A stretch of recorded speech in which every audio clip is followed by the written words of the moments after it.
ओम नमो भगवते वासुदेवाय नमः। श्री कृष्ण गोविंद हरे मुरारी, हे नाथ नारायण वासुदेवा। आप सभी कमेंट में ओम नमो भगवते वासुदेवाय नमः जरूर लिखिए। पाप मोचनी एकादशी का व्रत 25 मार्च को रखा जाएगा या 26 मार्च को रखा जाएगा। पारण का शुभ मुहूर्त कब से कब तक है? पूजा का शुभ मुहूर्त कब से कब तक है? पाप मोचनी एकादशी का अर्थ होता है पाप को नष्ट करने वाली एकादशी। इस दिन भगवान विष्णु की विधि विधान से पूजा करने से मनुष्य की सभी मनोकामनाएं पूर्ण होती हैं और उसे जीवन में उन्नति मिलती है। इस बार पाप मोचनी एकादशी का व्रत 25 मार्च को रखा जाएगा। चैत्र मास के कृष्ण पक्ष की एकादशी तिथि 25 मार्च को सुबह 5:05 पर शुरू होगी और तिथि का समापन 26 मार्च को सुबह 3:45 पर होगा। ऐसे में उदय तिथि के अनुसार पाप मोचनी एकादशी का व्रत 25 मार्च को रखा जाएगा। 25 मार्च को व्रत रखने के बाद पारण का समय 26 मार्च को सुबह आपका 6:17 से लेकर 8:45 तक होगा। पारण का समय। पाप मोचनी एकादशी के पूजा का शुभ मुहूर्त देखते हैं।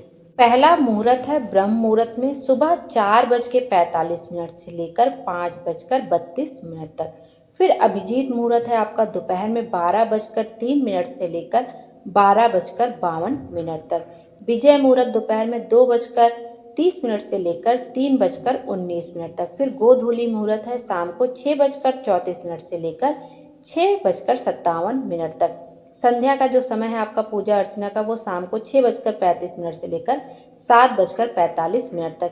ये कुछ शुभ मुहूर्त हैं जिसमें हम का एकादशी व्रत का पालन कर सकते हैं। भगवान विष्णु की पूजा अर्चना करने के लिए ये सब शुभ मुहूर्त हैं।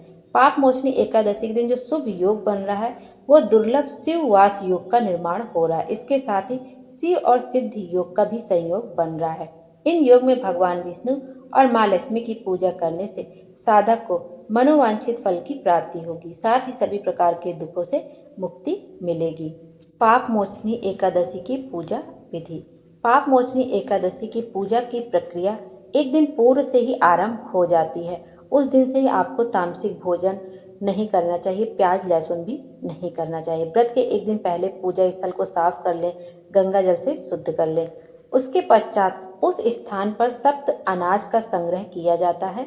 एकादशी के दिन प्रातः जल्दी उठकर स्नान आदि करें। उसके बाद जहाँ आपका पूजा का घर है, वहाँ पे आप पूजा के स्थान को साफ सुथरा कर लें। वहाँ पर चौकी बिछा लें, उसके ऊपर एक पीला वस्त्र मिल जाए तो पीला वस्त्र बिछा के भगवान विष्णु की कोई छोटी सी प्रतिमा हो, मूर्ति हो, तस्वीर हो, आप उसको रखकर वहाँ पर पूजा अर्चना कर लें।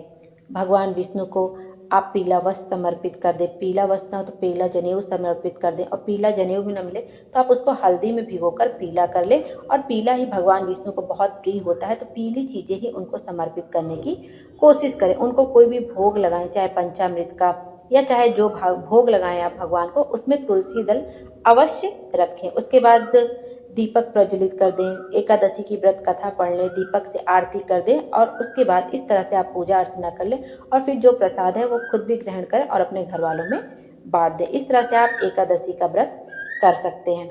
बोलो विष्णु भगवान की जय। हम सब की मनोकामना पूरी करें और हमारे जीवन को खुशियों से भर दें। Thank you.